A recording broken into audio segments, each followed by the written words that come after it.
amin'ny lapan'ny anteny mera-pireneneny kosa tsisy an'ireo nandany volavolan-dalàna miompana amin'ny fitantanam-bola-panjakana amin'ny taona ho avy ny solombavambahoaka avy amin'ny vondrona mapary ratsaivina dia omaly nanatanterahana izay fandanina ny volavolan-dalàna miompana amin'ny fitantanam-bola ao amin'ny taona 2024 izay ny teny amin'ny lapana Tsimbazaza teny. Nolanin'ny solombavambahoaka tao anatin'ny fivoriam-be azombe sy ny marina trehana omaly volavolan-dalàna laharana aotra 2/3/2024 tamin'ny 20 oktobra 2024 mifehy fitantanam-bola-panjakana amin'ny taona 2024. Solombavambahoaka 300 no nampandany ny volavolan-dalàna. Nivoaka ny efitrano fivoriana ary tsy nandray anjara tamin'ny fandaniana volavolan-dalàna ny solombavambahoaka avy amin'ny Mapara miaraka amin'ny Andry Rajoelina. Fantsiana roa ihany nentin'ny solombavambahoaka momba ny teti-bola-panjakana 2024.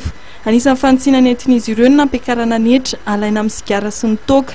Notaken'ny solombavambahoaka kosa ny fampidinana netra alaina amin'ny akora fanamboarana savony. Anisan'ny vina napetraka ao anatin'ny teti-bola-panjakana 2024 ny ahatratrarana 4,3 miliara ariary ny vola miditra amin'ny fanjakana. Izany hoe fekarana 7,9 miliary ariary raha oharina amin'ny taona 2024. Ao anatin'ny teti-bola-panjakana dia vinavinaina ho 500 ny fekaran'ny ari-karena fobe raha toka 7,1 ny fekaran'ny vidim-piainana amin'ny 2024. Tombanana 2,7 ny fahatihatoky ny teti-bola-panjakana, hitombo 2,2 ny vola hiditra amin'ny fanjakana amin'ny alalan'ny netra sy ny fahatseranana. Ny fandaniam-bola-panjakana dia heverina hitombo ho 4,7 ny karama, ny fisotrondronono, ny fampandehanan-draharaha. Izy ny fihenan'ny sandam-bola ariary amin'ny taona 2024 raha ampitahana amin'ny vola dolara sy ny euro.